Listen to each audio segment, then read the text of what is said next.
Olá, condutores! Eu fiz esse vídeo porque eu estou muito preocupada com vocês pelos comentários que eu tenho lido aqui nos vídeos. Em relação à troca de marchas. Eu sinto que a maioria de vocês está completamente perdido com relação à troca de marcha. Pelas perguntas características, né? Que marcha eu uso para passar na lombada? Que marcha eu uso para subir uma ladeira? Ladeira eu subo só de primeira? Ladeira eu subo só de segunda? Tenho que colocar marcha mais alta para subir ladeira? Pessoal, o que eu estou percebendo é que vocês não estão compreendendo a relação entre a troca de marchas e o desenvolvimento do carro. Eu vou dizer uma coisa para vocês. O segredo da ladeira não é acelerar. O segredo da ladeira é estar na marcha certa. Quer uma prova? Se você está na ladeira e começa a acelerar pra caramba para o carro subir, sempre quem está ensinando está do lado. Acelera, acelera, senão o carro volta. Se você estiver na marcha errada, pode enfiar o pé até o talo no acelerador, que o carro vai ficar pesado e vai voltar. Porque você está na marcha errada. O que eu sempre digo para os meus alunos, o que faz o carro andar não é o acelerador, é estar na marcha correta, na marcha certa. Prestem bastante atenção. Marcha mais baixa, carro mais pesado, mais fácil de controlar. Marcha mais alta, carro mais leve, mais difícil de controlar. Eu já disse isso em alguns vídeos. Qual é a marcha mais forte do seu carro? É a ré. A ré é a marcha mais forte do seu carro. Depois a marcha mais forte é a primeira. Depois é a segunda. Depois é a terceira. Marcha mais forte não é a marcha mais alta. A marcha mais alta é a marcha mais leve. Libera mais giro para o motor, para dar mais velocidade.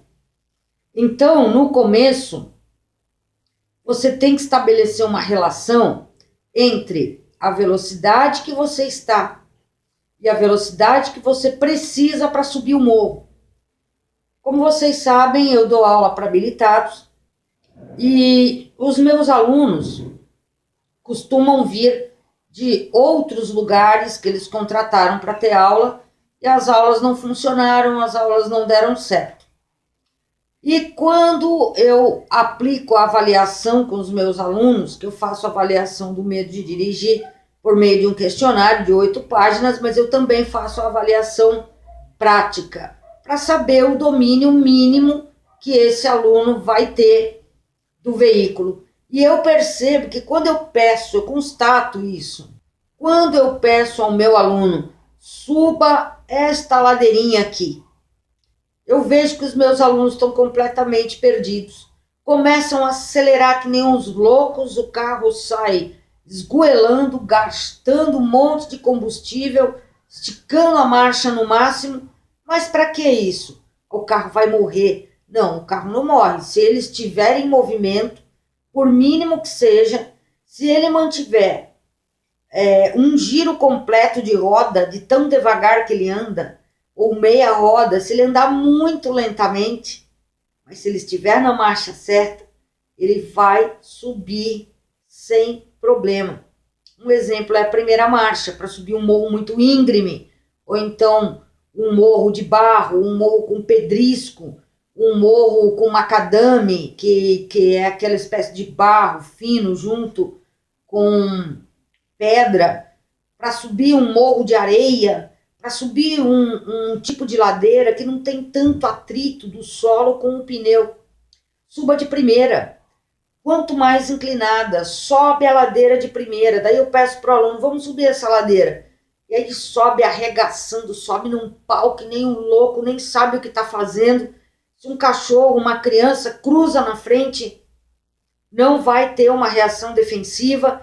E eu pergunto, se passasse uma criança aqui na sua frente agora, um cachorro aqui na sua frente, eu não ia saber o que fazer, eu ia me apavorar. Então algo está errado no modo como vocês estão aprendendo a troca de marcha. Eu acho muito prematuro largar no trânsito de uma vez e pedir para ir trocando marcha, trocando. O aluno vai repetindo aquilo que a pessoa que está ensinando a dirigir está mandando ele fazer e ele não está entendendo, ele não está sentindo o carro, ele não está ouvindo o carro e ele não sabe que decisão tomar, portanto, ele não tem autonomia. E é justamente o que o trânsito exige de nós, autonomia, que nada mais é tomar a decisão mais acertada. Se você está caminhando na rua e precisa atravessar a rua, qual decisão você vai tomar? Eu atravesso? Eu me jogo? Eu escuto o primeiro que diz, corre, corre, corre que vai dar. Se eu tropeçar e cair, e se o carro vier numa velocidade maior, como eu faço esse julgamento na hora de eu atravessar a rua? Será que vai dar tempo? É o mesmo tipo de julgamento que vocês têm que fazer com relação às marchas do carro, que são relacionadas à velocidade. Quando alguém me pergunta, Márcia, eu estou reduzindo e o carro está dando tranco. Tá, mas você está reduzindo só na alavanca? Tem que passar para a segunda, aí vai lá e passa só na alavanca. E não pisa antes no freio para reduzir a velocidade para a faixa ideal de marchas da segunda marcha. Aí quando o aluno descobre que é aí que ele está errando, daí a coisa muda de figura. Quando ele aprende a fazer a coisa da maneira certa, a ouvir o carro, e como que eu faço isso com os meus alunos? Aplicando exercício específico com os meus alunos. Primeira coisa, não tratar o câmbio de marcha como uma coisa que precisasse de tanta força. E tem pessoa que está ensinando a dirigir, que está vendo o aluno fazer isso e só se limita a reclamar.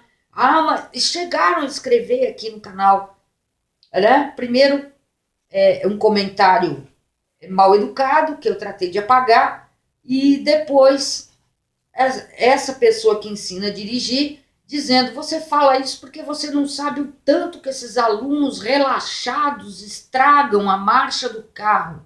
O aluno não é relaxado, o aluno está aprendendo a dirigir.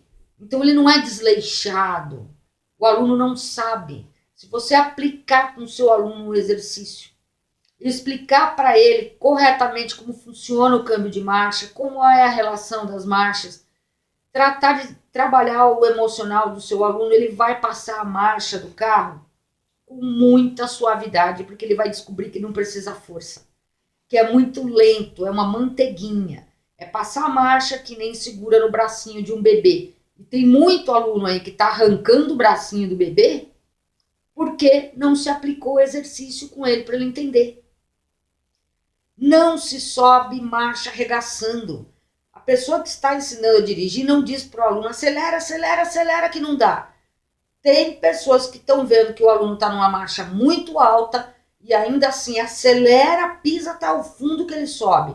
Isso é só gastar gasolina, isso é só dificultar as coisas. Que marcha eu vou utilizar para passar numa lombada? Vamos por essa pergunta. Depende da lombada. Tem lombada como lombada elevada que você passa de terceira bem suave, com a velocidade bem reduzida. Tem lombada que você passa de segunda com tranquilidade. Não pisa freio e embreagem, lombada é só pé no freio. Vai ter lombada que ela é muito alta, arrisca bater o carro no fundo. O que você faz? Você, se necessário, para, coloca a primeira e sobe essa lombada, transpassa essa lombada com muita suavidade. Mas esse é um julgamento que o próprio candidato, que o próprio aluno tem que fazer. E nós temos que preparar os nossos alunos para saberem fazer esse julgamento, para não ficar que nem um papagaio de pirata, repetindo aquilo que a pessoa que está ensinando a dirigir, fica dizendo para ele. Porque ele vai memorizar assim, lombada eu passo de segunda. Toda lombada que esse cristão vê na vida, ele vai querer passar de segunda. Até a hora que ele pega uma lombada elevada, que bate o fundo do carro e manda a caixa de marcha pro vinagre, estoura o bujãozinho do cárter, cai o trambulador, provoca qualquer outro tipo de dano às peças que passam por baixo do carro. Por quê? Porque ele só memorizou. Ele só decorou que lombada é de segunda. Tem que fazer o julgamento. Você tem que sentir o carro dentro de uma faixa de marcha para saber o momento ideal que você vai mudar essa marcha. Olha, eu tive alunas que eu expliquei direitinho, pedi para ela sentir o carro na hora de botar na subida, que eu pedi. Agora, acelera o suficiente, e o aluno tem que saber qual é o suficiente que ele vai acelerar, para o carro subir confortável. E aí essa aluna entrou no desespero, quase começou a chorar e disse que não ia conseguir, porque todo o processo de habilitação dela, ela fez ali, e subiu aquilo milhões de vezes e o carro morreu. Eu disse, tá, e a pessoa que estava ensinando você a dirigir disse o que para você? Acelera que o carro sobe. Não é isso, não é acelera que o carro sobe. Coloque a marcha certa, não esgoele, pise no acelerador como numa casquinha de ovo e somente colocando uma pressãozinha mais necessária para o carro subir comendo na sua mão. É isso que o aluno tem que aprender. E não ficar naquela coisa de acelera que sobe, acelera que sobe. A maioria das pessoas, quase 90%, que chegam para mim, ou mais que 90%, para fazer essa avaliação, não interessa se está de primeira marcha, de segunda marcha, começa a acelerar que nem um louco numa subida. E se o carro para? Daí que vem a dificuldade de vocês. O carro está na marcha errada, está na marcha alta, alguém chegou e disse acelera que ele sobe, ele não vai subir, ele vai perder força, porque depois que o carro está lento, perdendo força, se você acelerar, ele vai morrer e ele vai voltar. Ele não vai ter força, o motor não vai ter força para poder subir. Tem que ser a marcha correta desde o início da ladeira, gradualmente e de uma forma muito confortável, subindo essa ladeira.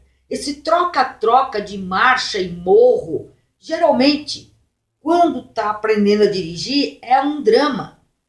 O carro, quem está ensinando a dirigir, muitas vezes evita levar aluno para morro, e vai ter bastante de vocês que vão comentar dizendo que isso é verdade, porque a gente sabe que existe. Não vai levar aluno para morro para não passar sufoco, porque vai ser aquele morre de carro o tempo todo. Então a gente tem que explicar para os nossos alunos como que eles fazem para poder sentir o carro. Não é acelerando que nem um doido. Aí eu vou para a aula e peço para o meu aluno, vamos subir essa ladeira muito confortavelmente, acelerando o mínimo, colocando o mínimo de movimento. Eu nem gosto de usar a palavra acelerando, porque acelerando já dá a representação de que tem que meter o pé para o carro subir. Coloque o movimento ideal para subir esse morro. O aluno coloca de primeira marcha, já vai acelerando. Não, menos. Mas o carro vai morrer menos. O carro vai morrer, não vai, é menos. Muito menos. Quando o aluno se percebe, ele está subindo aquele morro, como se ele estivesse pegando um engarrafamento, de uma forma muito lenta, sem ficar assustado, com todo o seu emocional controlado, aqueles efeitos da somatização, goela seca, tremedeira, suores e de perna tremendo, tudo isso comigo não existe. Eu começo a trabalhar isso desde o início com os alunos. Desde o início, ele aprende. Essa é a diferença. É dessa forma, meus queridos alunos, que vocês vão aprender a trocar marcha, sabendo qual a relação entre cada marcha e a velocidade que o carro tem que atingir. Ah, mas o carro tem RPM, deixa para aprender RPM depois, que fica bom. Primeiro você tem que entender que tipo de marcha que você vai colocar no carro. Primeiro você vai ter que entender qual a relação da velocidade com o tipo de marcha que você tá. Tem que ouvir o carro, tem que sentir o carro. Porque senão você não vai sair do lugar, senão você vai ficar patinando e não sai do lugar. Faltando 20 segundos para terminar esse vídeo, vocês vão ver na tela a indicação de uma playlist aqui do canal para a troca de marchas. Assistam, é uma coleção de vídeos só sobre troca de marcha. Cliquem lá, tem vários vídeos, escolham, assistam aqueles que vai explicar para vocês passo a passo, desde o comecinho, como trabalhar, como compreender a troca de marchas, para que vocês sintam o carro, para que vocês tenham autonomia e para que depois de habilitados não vão para o trânsito dirigindo numa marcha só, passando sufoco, passando trabalho, tomando buzinada, deixando o carro morrer de qualquer jeito, pessoas andando aí em quarta marcha e não reduz e não troca porque não sabe trocar. Daqui a pouco o carro está com muito giro, marcha muito alta, numa velocidade muito baixa, ele engasga e morre no meio da via pública e você ainda passando o trabalho e correndo o risco de provocar uma colisão traseira. Ou então pessoas que andam só de primeira marcha, só de segunda marcha, como tem comentários aqui no canal, isso é altamente prejudicial ao próprio sistema de transmissão do carro. Além de deixar o carro super gastão, você não vai dar conta de botar gasolina nesse carro. E claro, além de atrapalhar o trânsito. Sabe quando a pessoa com medo de dirigir atrapalha o trânsito? Quando ela não treina, quando ela não sabe o que ela está fazendo e ainda assim ela insiste em ir para a via pública, e aí dá problema, porque vai dirigir o veículo a menos da metade da velocidade permitida, e a questão não é multa não, nem é isso aí. A questão é o risco que está colocando a si próprio e aos demais. Então assistam aí essa playlist com vídeos sobre troca de marchas, porque senão a gente vai ficar aqui explicando, falando, vocês não vão entender se não entrarem no carro, se não sentirem o carro, se não fizerem os exercícios em rua calma, tranquila.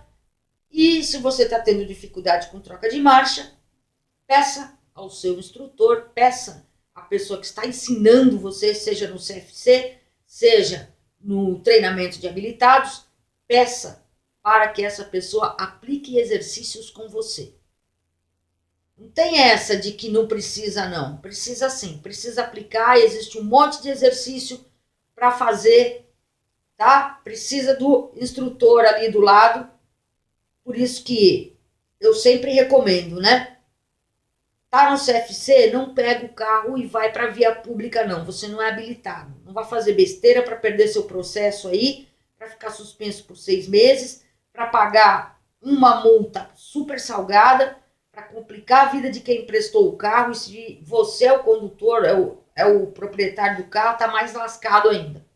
Então, não vá responder por crime de trânsito, se complicar, inclusive na esfera penal, mesmo sabendo que não tenha ninguém, não faça isso. Você não domina o carro ainda, você não sabe o que está fazendo, você está aprendendo beabá, você está engatinhando, você não saiu da fralda ainda. Então, não tente dar o passo maior do que as pernas, ok? Peça para quem ainda está ensinando a dirigir, para o profissional que está ensinando você, peça para aplicar exercícios, para vocês não saírem subindo o morro que nem um foguetinho e não saber o que fazer na hora que precisar fazer uma parada de emergência ou para não subirem na marcha errada, ok? Se tiverem dúvidas aí, podem postar, eu respondo para todo mundo.